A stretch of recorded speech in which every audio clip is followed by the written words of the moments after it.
আসসালামু আলাইকুম। আফিফাস daily life ব্লগে আমি আফিফা বলছি। কেমন আছেন সবাই? আশা করছি ভালো আছেন। তো ব্লগটি যারা দেখছেন প্লিজ চ্যানেলটি সাবস্ক্রাইব করবেন।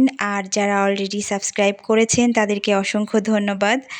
তো এখন বিকেল ৫টা বাজে। তো এখন আমরা বাচ্চাদেরকে নিয়ে একটু বাইরে বের হয়েছি। ঢাকা থেকে আসার পরে ২ দিন খুবই ব্যস্ততায় গিয়েছে। ঘরবাড়ির অবস্থা খুবই খারাপ ছিল। যদিও আমরা ২-৩ দিনের জন্য গিয়েছিলাম, তারপরেও সবকিছু গুছগাছ করে তো সবকিছু করতে আসলে ২ দিন চলে গেছে। তো আজকে ভাবলাম যে বাচ্চাদের নিয়ে একটু বের হই। তো সাইফানদেরও বের হতে বলেছি। আমরা এখন এসেছি নেক্সাস পার্কে। এটা রাজশাহীর বাইপাস রোডে। এটা একটা ইনডোর প্লে হাউস বাচ্চাদের। এখানে আসার পরেই আমায়রা তো খুবই খুশি। সে কিছুক্ষণ এখানে গড়াগড়ি দিয়ে বোঝানোর চেষ্টা করতেছে যে সে কতটা খুশি হয়েছে। রাজশাহীতে যে কয়েকটা ইনডোর প্লে হাউস আছে তার মধ্যে নেক্সাস পার্কই সবচেয়ে বড় মনে হয়েছে আমার কাছে। তো এখানে আবার একটা ওয়েন্ডিং মেশিনও আছে। বাকি যেগুলো আছে সেগুলো এটার মতো এতটা বড় না। এটার স্পেসটা আমার কাছে অনেক বড় মনে হয়েছে। আর ভেতরে রাইডগুলোও আরও বেশি। তো আর যেগুলো খেলার জায়গা আছে বাচ্চাদের, তার মধ্যে রেইনি পার্ক আছে। আর আছে হচ্ছে নতুন আরেকটা হয়েছে রানীবাজারে। সেটা হচ্ছে জুনিয়র কিডস বা এইরকম। আমরা এখনও যাই নাই সেখানে। তো ভাবছি বাচ্চাদেরকে নিয়ে যাব। তো বাচ্চারা এসেই তো ঢুকেই মহা খুশি। তারা খেলা শুরু করে দিছে। তো এখানে ঢোকার জন্য বাচ্চাদের পার পারসন ৳৩০০ করে দিতে হয়েছে। তো কারণ এখানে এর মধ্যে সব ইনক্লুড। বাচ্চারা যে রাইডে উঠতে চাবে বা যেখানে খেলতে চাইবে সব মিলিয়ে পার পারসন ৩০০ করে। তো কেউ যদি শুধুমাত্র এই স্লিপার এবং এই বলের জায়গাটায় যদি খেলতে চায় তাহলে আরেকটু কম টাকা পে করলেই হবে। তো আমরা একবারেই দিয়েছি, কারণ বাচ্চারা যে রাইডে খুশি, যেটা উঠতে ওরা পছন্দ করবে সবগুলাতেই উঠতে পারবে। তো বাচ্চারা ভেতরে এসে তো মহা খুশি। তানিশা এবং আমায়রা এর আগেও এখানে আসছে। তো সাইফান এই প্রথম আসছে। এর আগে সাইফান কখনো আসেনি।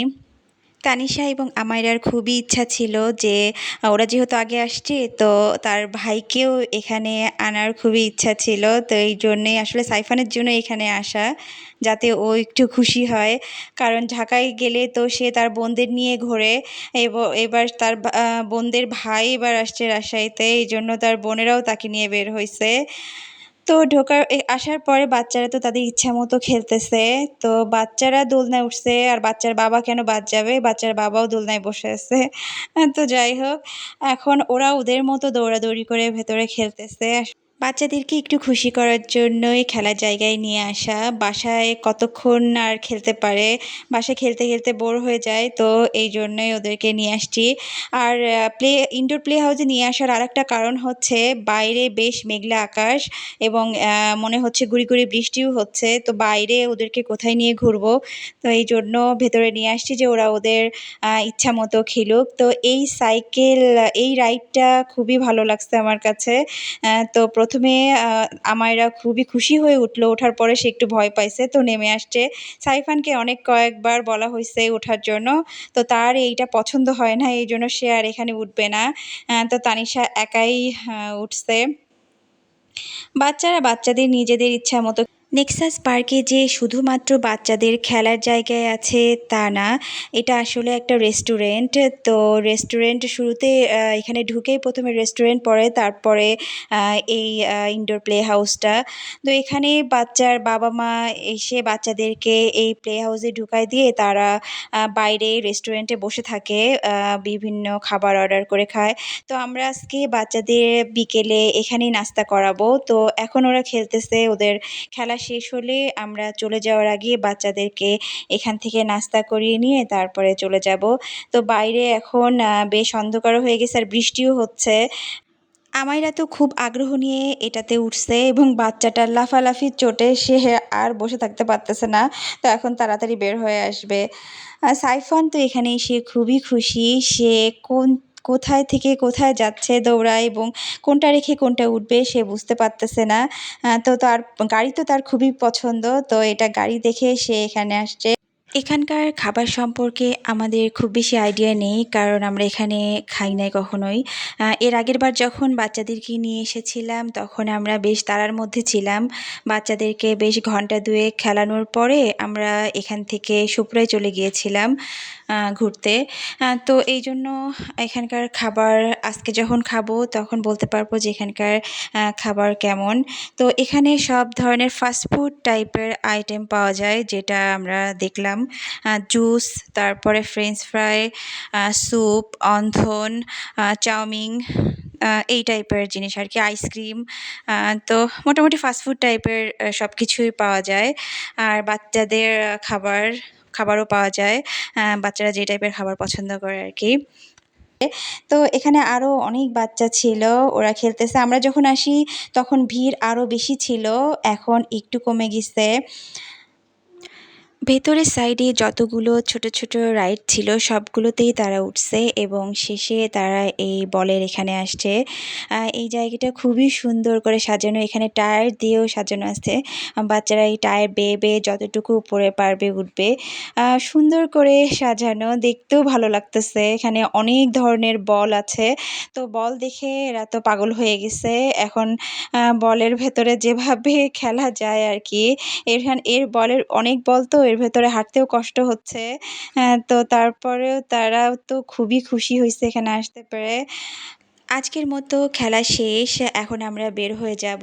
তো বাচ্চাদেরকে নিয়ে বের হয়ে আসছি, আসার পরে আমরা এখানে স্যুপ অর্ডার করেছি, স্যুপ আর অন্থন। বাচ্চারা স্যুপ খুবই পছন্দ করে, এই জন্যই অর্ডার করেছি। স্যুপের সাথে এখানে অবশ্য তানিশা সবাইকে সার্ভ করছিল, ২ ভাই বোনকে সে উঠায় উঠায় দিচ্ছিল খাবার। তো স্যুপ ছাড়াও আমরা ফ্রেঞ্চ ফ্রাই অর্ডার করেছিলাম, তারপরে আরও অর্ডার করেছিলাম চাউমিন। মানে বাচ্চারা যেই টাইপের খাবার খেতে চাইছে সেগুলোই অর্ডার করা হয়েছে। তো বাচ্চাদের সাথে অবশ্য আমরাও টেস্ট করেছি। তো আমার কাছে খাবার অনেক বেশি আহামরি মনে হয় নাই, ছিল মোটামুটি। তবে এখানকার জুসটা ভালো ছিল, আমরা এখানকার জুস ট্রাই করেছিলাম, তো জুসটা বেশ ভালো ছিল। এখানকার স্যুপটাও মোটামুটি ভালোই ছিল, কিন্তু ফ্রাইসটা আমার কাছে ভালো লাগে নাই। চাউমিনটা মোটামুটি। আমরা এখান থেকে খাওয়া দাওয়া শেষ করে এখন বের হয়ে যাব। তো বের হওয়ার সময় বাচ্চারা আইসক্রিমের আবদার করলো, পরে ওদের সবার সাথে আমরা সবাই আইসক্রিম নিয়েছি। তো বাচ্চারা যে যার পছন্দ মতো আইসক্রিম নিয়েছে। তো আমরা এখানে আর মোটামুটি রাত ৮টা এখন। বাচ্চাদেরকে নিয়ে আমরা বের হয়ে যাব। তো বের হয়েও বের হইতে পারতেছি না টাইপের অবস্থা হইছে আর কি। তো এরা ২ ভাই বোন বের হতে গিয়েও আবার দরজার কাছে বসে এই যে আইসক্রিম খাওয়াটা শেষ করতেছে আর কি। মানে শেষ করে তারপরে তারা বের হবে। আমরা রেস্টুরেন্ট থেকে বের হয়ে আসছি, তো এখনই আমরা বাসায় যাব না। আমরা এখন সবাই মিলে যাব একটু বাজারের দিকে। আমাদের অল্প ছোটোখাটো কিছু বাজার আছে, তো আমরা সেটাই সারবো। তো আমরা বাসায় যেতে চেয়েছিলাম, তো নিচে আসার পরে ঠিক করলাম যে না, আমরা এখনই যাব না। আমরা আমাদের ছোটোখাটো কাজগুলো সেরে তারপরেই বাসায় যাব। আমার আব্বু আসছে আমাদেরকে নিয়ে যাওয়ার জন্য। এমনিতে আমরা ৩-৪ দিন পরপরই বাচ্চাদেরকে বাইরে একটু খেলানোর জন্য বের করি, কিন্তু যখন সিমি আসে তখন আমরা প্রায় প্রতিদিনই বাইরে বের হই, একসাথে ঘুরি। সিমি যেই কয়দিনই রাজশাহীতে থাকে চেষ্টা করি ওর সাথেই থাকার। তো ব্লগটি এখানেই শেষ করব। আপনাদের কেমন লাগলো জানাবেন। আল্লাহ হাফিজ।